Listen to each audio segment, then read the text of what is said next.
मानगोनां रायजो राजा नोंथांमोन साफ्रोमनोबो गिबियावनो आंनि खुलुमनाय आरो सिबिनायखौ मिरु दुलाराय बर' फरायसा आफादनि जानानै नोंथांमोन बयनिबो आं बावहरदों। दिनै नोंथांमोनाबो मिथिखाबाय 27 जानुवारियाव जालांनाय बर'नि थामथि जे एकर्ड बे एकर्डनि सोमोन्दै। अब्लाबो बे समाव माखासे आफाद आरो सानैसो दैदेनगिरिफ्रा जर जबस्ति भाबै बिथांमोना बिटिआर एकर्डनि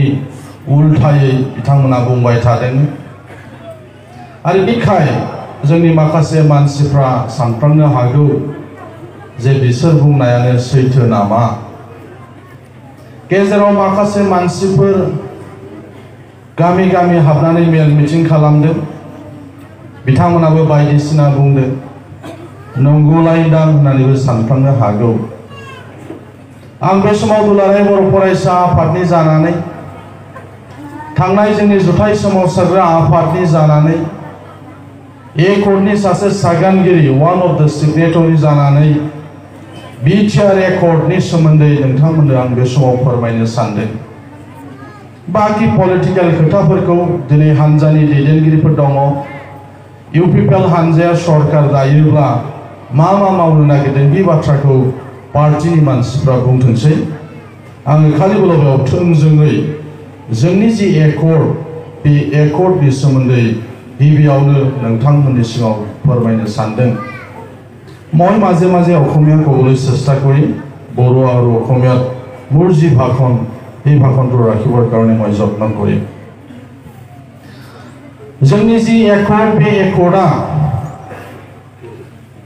गोबां मानसिफ्रानो बुंदों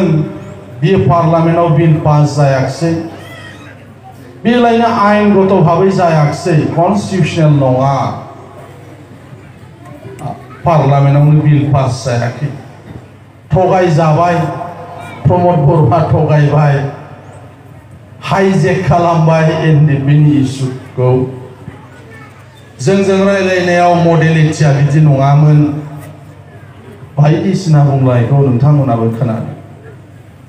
जोबोद दुखुनांथाव बे बाथ्राफ्रा। दिनै बिसायख'थि जानायलाय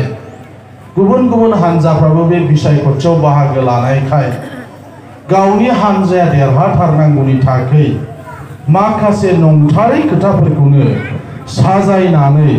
दायो रायजोफोरनि सिगाङाव बुंबाय थादों। आंहा फोथायनाय दङ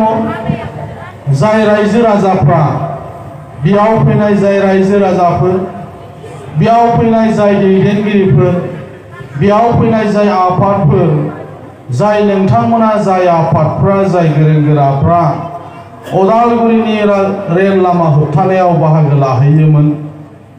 रौतानि राजा लामा होबथानायाव जायफ्रा बाहागो लाहैयोमोन, अरांनि राजा लामा होबथानायाव जायफ्रा बाहागो लायोमोन, थांनाय गोलावथार सोमावसारनायाव जायफ्रा बाहागो लाहैयोमोन, नोंथांमोना बैफोरबायदि आफाद आरो मानसिफोरनि बुंनायाव खुनु गोनो गोथो जानाय नङा होननानै आंहा मोनसे फोथायनाय दङ। आरो थांनाय 22 तारिखनिफ्राय आं अदालगुरियाव दंफैयो। 23, 24, 25 आरो दिनै 26 सानब्रै अदालगुरियाव गुबुन गुबुन समस्ति बियाबाव बेबायदि मेल मिटिं बांसिन नोंथांमोनजों बेवहाय बेप्टिस्ट चार्च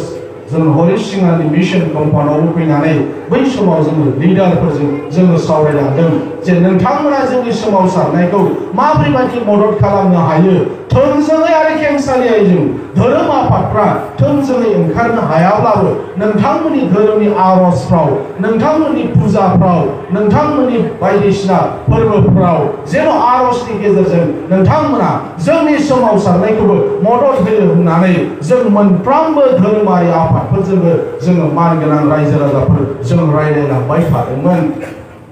बे समाव माखासे आफादफ्रा बुंदोंमोन जोङो थोंजोङै बाहागो लाया, जोंहा मरेल सापर्ट दं होननानै।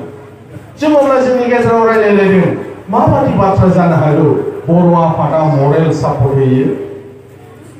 हारसा मानसियासो बुङोना जोंहाबो मरेल सापर्ट दं होननानै। बाहेरा रायजोआव थानाय जोंनि सोरबा सोरबा मानसिफ्रासो बुंहरो देलै नोंसोर आवगायबाय था जोंहाबो मरेल सापर्ट दं बेयावबो थाग्रा आफाद एखे गामियाव थालायग्रा जों मानसिफोर एखे समाजाव थाग्रा जों मानसिफोर बर'निनो आफाद माहारियारि आफाद होनग्राफ्रा मा मरेल सापर्टनि बाथ्रा थानो हागोन जों बै समाव सोंनो नांदोंमोन बिथांमोना जेब्ला जोंखौ बेबायदि बुंहरदोंमोन माखासे आफादा बुंदों सम जायाखैलायनो सम जाबा ओंखारगोन अथच जोंनि सावरायनाया एबसु आरो जोंनि डेमोक्रेटिक आफादफोर जेरै people joint action committee for Bodoland movement जोंनि सावरायनायफ्रा पलिटिकल लेभेलाव होम मिनिस्टारजों जाखाबाय थाबायमोन एनडिपिफोरनि सावरायनायाबो बिथांमोननो सावरायनो थाखाय जायखौ भारत सरकारा होदों इंटरल'क्यूटर बिथांजों सावरायनायाबो जाबाय थाबायमोन बेबायदि समावबो जोंनि बर'नि माखासे आफादफ्रा बुंदों सम जाथ'वाखै सम जाबा जोंबो माने बाहागो लागोन बे समाव जों सोमोनांदोंमोन पलिटिकल लेभेलाव सावरायबाय थानाय समावबो बिथांमोन बायदिया बुंदों सम जायाखैलायनो मानगोनां रायजो राजाफोर जोङो दुलाराय बर' फरायसा आफाद एबा एनडिपि प्रग्रेसिव गोविंद बसुमतारी दैदेननाय एनडिपि प्रग्रेसिवनिफ्राय जोंनि जुथाइ सोमावसारग्रा आफादनिफ्राय बर'फोरनि दल संगठन धोरोमारि आफाद बर'फोरनि गोरों गोरा मानसिफोरजों जों सावरायलांबाय थादों जों रावखौबो थिख' थाखो जों खालामाखै बे सावरायनायावनो मानगोनां रन्जन दैमारि एनडिपिनि फाउन्डार चेयारमेन बिथांजोंबो जों रायलायफैदों बिथांखौबो जों लिंदों आदायाबो जोंनि सोमावसारनायाव थानांगौ आरो बे लेखायैनो बिथाङाबो थांनाय जोंनि सोमावसारनायाव बिथाङाबो थादों माखासेयाव गाव थांनो हायाखै अब्लाबो गावनि गुबुन दैदेनगिरिफोरखौ बिथांमोनाबो थिनहरदों ज'यैनो फैदों सोमावसारनायाव बयखौबो ज' लानानैनो जों सोमावसारदों एकर्ड मोनसे जाबाय बे एकर्डआ हरखाब नङा दुलाराय बर' फरायसा आफाद एबा जोंनि जुथाइ सोमावसारग्रा आफादफोरजों सरकारा गोबाव समनिफ्रायनो सावरायबोदों बे बाथ्राफोरखौ जों गुबुन मेल मिटिङाव जों बुंदों मानगोनां रायजो राजा नोंथांमोन कंग्रेसनि दिनावबो नखर मन्त्रि सुशील कुमार सिन्डेजों सावरायलायनाया जादों बीजेपी सरकारनि दिनाव सिगांनि जि सरकार बे सरकारनि होम मिनिस्टार राजनाथ सिंहनि दैदेननायाव जोंनि सावरायनाया जादोंमोन बे बाथ्राखौ नोंथांमोननो जों फोरमायदों खनथाम राजनाथ सिंहजोंबो आगुनि सरकारनि समाव बिथांजोंबो जों सावरायदों बेबायदि सावरायबाय थादों एनडिपिफ्राबो एकर्डसिमाव साथाम बिथांमोनजों जे सावरायग्रा होदों बिथांमोनाबो सावरायदों सिगाङाव पिसि हालदारमोन बिनि उनाव दिनेश्वर शर्मा नै दाख्लै जोबजासिमाव एबि माथुर बिथांमोनाबो सावरायदों दिनै सोरबा बुंदों बिसेसकरि एनडिपि प्रग्रेसिव धीरेन बर'नि ग्रुपआ बुंदों जे मा हाइजेक खालामदों एनडिपिनि इस्युखौ बिथांमोननि सोरबाया बुंदों जों हाइजेक खालामनायनि बाथ्रा फैया एबसुआ 1987 निफ्राय सेपारेट स्टेट बिग्रा आफाद एबसुआ सोरनिबा इस्युखौ हाइजेक खालामनांगौनि जेबो खोथा फैया 2010 मायथाइयाव जेब्ला बै समनि कंग्रेस दैदेननाय यूपीए सरकारनि होम मिनिस्टार पी चिदम्बरमआ जेब्ला तेलेंगानानि जेंनाखौ सुस्रांगोन होननानै फोसावो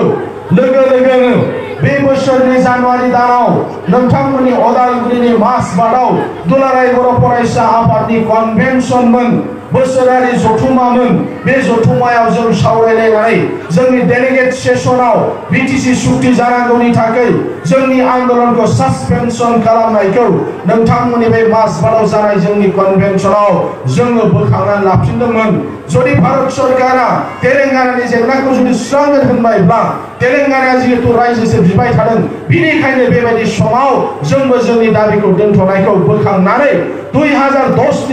2 मार्चनिफ्राय चिरां जिल्लानि काजलगावनिफ्राय जोंनि 3 टिकेटनि सोमावसारनाय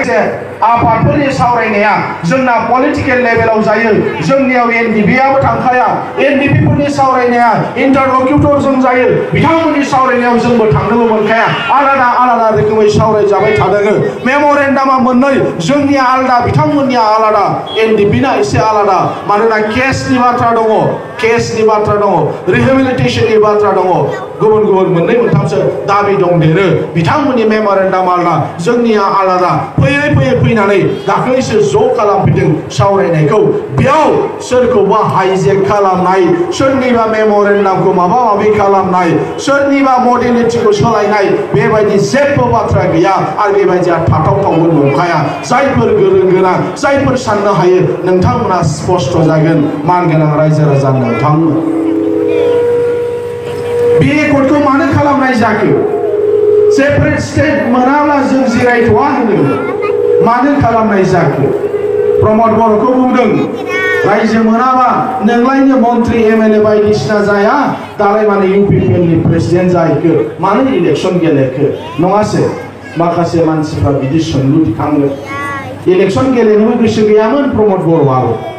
जोंनि कनफारेन्सआ जानुवारियावसो जागोन जों जानुवारियावसो जोंनि टार्म मिटिं सेसन बेयावसो सोलाय सोल' जागोन जों गनांगौबा गगोन थाबफिननांगौबा थाबफिनगोन जानुवारियावसो नाथाय गोबां रायजो राजाफोरनि गोबां आफादनि लुबैनाय बायदियै भारत सरकार आरो आसाम सरकारा जिहेतु प्रमद बर' आरो गोविंद बसुमतारीखौसो सिनायो एबसुनि प्रेसिडेन्ट एनडिपि प्रग्रेसिभनि प्रेसिडेन्ट हिसाबै एकर्ड मोनसे जाबाय बे एकर्डनि दफाफोरा मावफुंजानांगौ दानि बिटिआर ओनसोलाव गोजोन शान्ति फैनांगौ हारसा बर' अना बर' मोनसे मोजां थासारि फैफिननांगौ आरो बेखौ मात्र सम्भब खालामनो हागोन प्रमद बर' आरो गोविंद बसुमतारीनि दैदेननायावसो आरो बिनिखायनो मानसिफोर लुबैनाय बायदि सरकारा लुबैनाय बायदि जोंनि संगठनफ्रा लुबैनाय बायदि जोङो गेजेर बड'नि स्पेसियेल कनभेनसन खालामनानै प्रमद बर'खौ एबसुनि आफादगिरिनिफ्राय हगार हरनानै दिनै इउपिपिएलनि आफादगिरि जानानै नैबे बिटिसिनि जे बिसायख'थि बे बिसायख'थियाव बाहागो लानो गोनां जादों।